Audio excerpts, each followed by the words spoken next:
I say let's take the pain of telling managers where they should go. You go over here, you stay out over there. That is a little bit more difficult, but it is fair and it makes the rest a lot easier.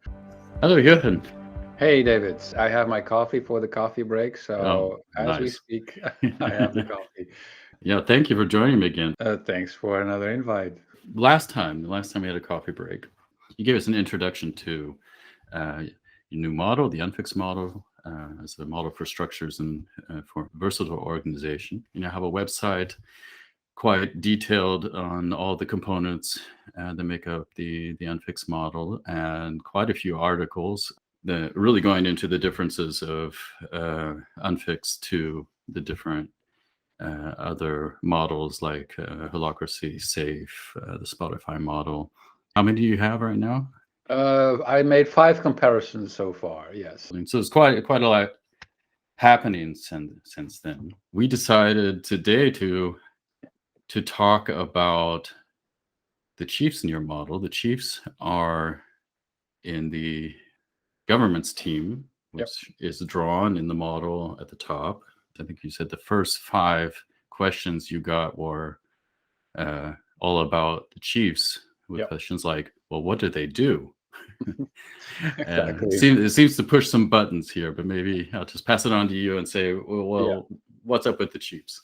for sure. Well, I think that sort of uh, proves the need for having a place for management. People asking, what are they going to do? Because this is not really covered in the scaled agile framework or a large scale Scrum or team topologies or many of the other models out there. Intentionally, I must add, because they have a scope with their models, with their frameworks, with just product creation, and they say, well, managers should be kept out, and they leave it undefined, also for marketing reasons, I think.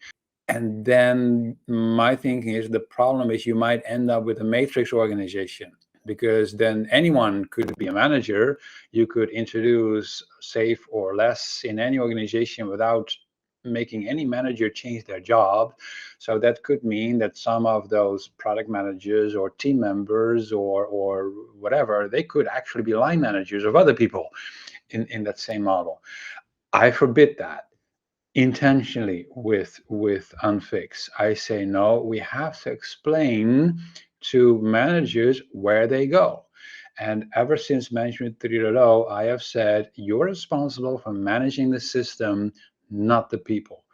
Manage the system or lead the people is an other version that I've used many times.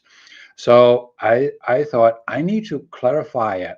I actually need to draw it. Like this is where you go. This is your place in the picture. And then of course the question comes up. Okay, what do they do over there? Well, I think there are two main responsibilities. One is making sure that self-organization in that group works well. I call it the base. In Spotify model, it's called the tribe. The terminology doesn't matter that much. It is a group of people that all the participants should feel that they belong to. This sense of belonging is, I think, one of the most important jobs for those managers, the chiefs, as I call them, in the governance crew. Because to be honest, David, I think many people do not quit their jobs because of productivity issues or whatever. They quit their jobs because of a lack of belonging. They quit their jobs because of a lack of appreciation, a lack of recognition. All of those are management responsibilities. They're trying to make sure that people don't quit their jobs in that base. That's what they're responsible for, that they enjoy being there, that they enjoy not only being there with their own teammates, but also with everyone else in that base, that they know the other people and that they don't mind changing crew members every now and then because there is a sense of belonging to the base and to a lesser extent perhaps to the team or the crew that they're working with. That is a very big and very tough responsibility, I think. And the second one, obviously, hey, they're managing the base, so probably there needs to be a return on investment at some point for the owners who put money in that company. So that's what they need to watch out for as well. That whole self-organizing unit is making money. If it is a for-profit business, that the business model works. That's another big responsibility, because that is often not what the people on the cruise, who are very product focused, are primarily concerned about. That at the end of the year there is still a plus sign on on the corporate bank account. On your website, you also say they also define the vision and the business model. Yeah, yeah. What is that base for? Where What's are the we whole going? Exactly, because there should be a reason why people apply for a job there, why they should be inspired to work for that unit, and that vision, that goal needs to be painted somehow, needs to be visualized, needs to be vivid and inspiring. You have a lot of comparisons because you have crew and journey. Crews are there to go on a journey of Yeah. creating this value, and sometimes you compare it to a ship or an airplane crew. A very interesting sentence pops up in there somewhere. The management crew of an airline is not going to get on the airplane with the flight crew and watch Exactly. everything they're doing. And so that's, says quite a bit also about what the chiefs are supposed to be doing. They're not supposed to be sitting in there on the value stream crew watching what they're doing. Yeah, exactly. So I specifically say, stay out of the day-to-day business as not your concern. You have self-organizing teams. You have an important job, is make sure that those crews can have good journeys, missions that they're on. Every team is on a mission and they're all temporary. And even the governance crew is temporary. That's why I also use the word crew there, because ultimately every base, every business unit, whatever name you use for it, it will die at some point, hopefully far into the future, but let's assume that it has an expiration date. We are here to enjoy the journey, to make the journey as long as possible. Let's see the entire world if possible. But there will be an end to this journey.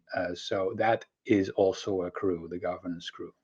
If you look at the model without knowing what's behind it, then you might come to automatic judgments. Oh, that's just old systems again. You explicitly say it's the best performing crews are, to a large extent, self-organizing and autonomous. Yeah. This is an important part, I think, and it's where a lot of difficulty is between balancing managing and autonomy. The automatic assumptions, if they're self-organizing, we don't need any kind of management, which I can say is from experience is not true. How do we bring these two things together? And you already mentioned manage the system, not the people, something that you've said many times. How does this fit together? So my thinking here is, indeed, I've seen that many times. The comments is let's fire all the managers, or we need managerless organizations and things like that. I find that nonsense, to be honest, for theoretical and practical reasons. Theoretical because, as perhaps you know, I refer to a lot of complexity science and systems thinking literature background in Management 3.0. And one fundamental finding is one of the famous complexity scientists, Ilya Prigogine, who was the one who came forward with that. He said, there is no self-organization without constraints. If there are no constraints, nothing will self-organize. And guess who was responsible for the constraints? Managers. They put constraints in place so that things can self-organize. If you have nothing specifically constrained, anything can happen. You will have anarchy. Well, history does not have a favorable opinion about anarchy. So we need to set up constraints in such a way that we have good self-organization happen and not bad organization. But the constraints need to be there, and someone needs to think about what kind of constraints do we put in place. Now, you can have constraints in place that allow you to manage 100 people with a governance crew of 7 managers. You could also have very different constraints that allow you to work with 10,000 people and just 1 manager. Very different situation. Yes, but ultimately, someone will set up the constraints for the self-organizing system. And also for a practical reason, not only does it not work without constraints, it also doesn't sell. Because all those businesses out there, they're usually for profit. They have shareholders. Those shareholders appoint boards of directors, and those board of directors decide on who is a CEO. That's one person, one ringable neck, as they call it. That is the manager. You have that person whether you want it or not. You cannot just say, hey, we have this self-organizing system. We don't have a CEO. The shareholders are not very interested in that story. They want one person to hold accountable. And that person will decide, do I want to do this all by myself? Or do I need a team around me to co-manage this thing that we call a business? And then you have a governance crew. So whatever you do, the self-organization is a fantastic thing, but you need to put constraints in place.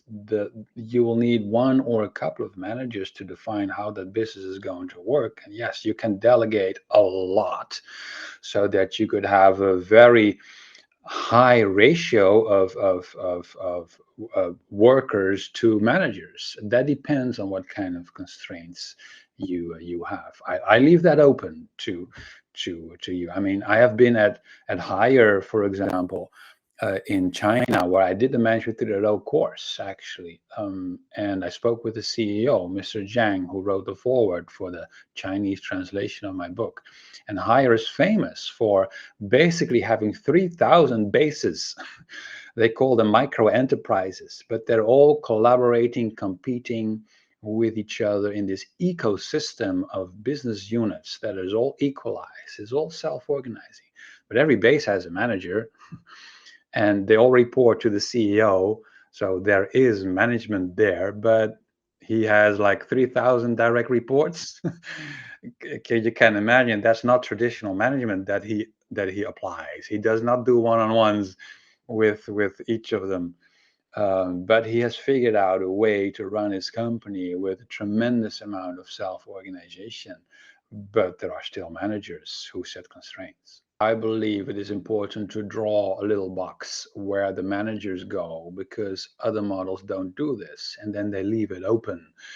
And one side effect can be that the matrix organization seeps in. It comes in through the back door, basically, because you don't define where the managers should go, and then you might end up with managers being on the same team as the people that they're managing, or they might be still a functional department manager or things like that.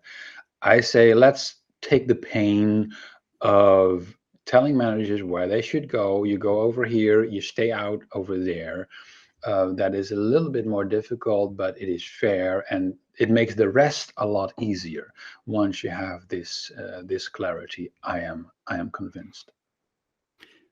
Yeah, you repeat very often on the website, and also in the last time we talked, it was a very strong point. No line management in the crews.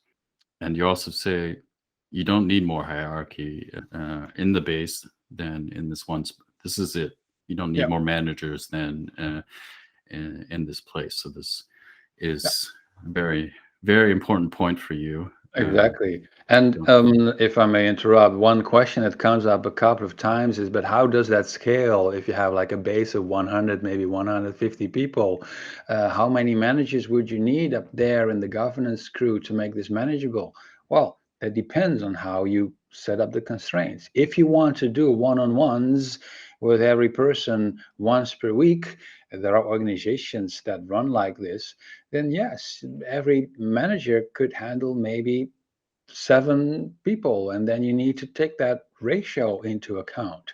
But there are organizations where they delegate this. You can delegate the peer-to-peer conversation to mentors, for example, and then you say, well, you know what, as a manager, I'm not going to do that anymore. I hire mentors or coaches, and they're going to do the one-on-ones. And if there's anything important that they want to share with managers, because there's a problem that they want to escalate, we'll hear about it. But the personal development, we delegate to the system.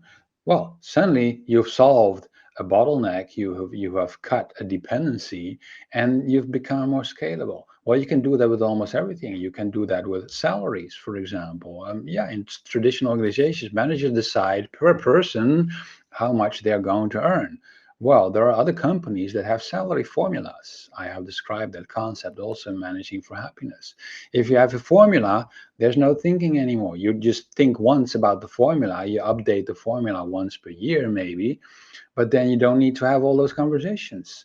So for all these responsibilities, you can think, okay, how can I make this more scalable by delegating it to other parts in the system? And then you can scale things up tremendously, I'm sure.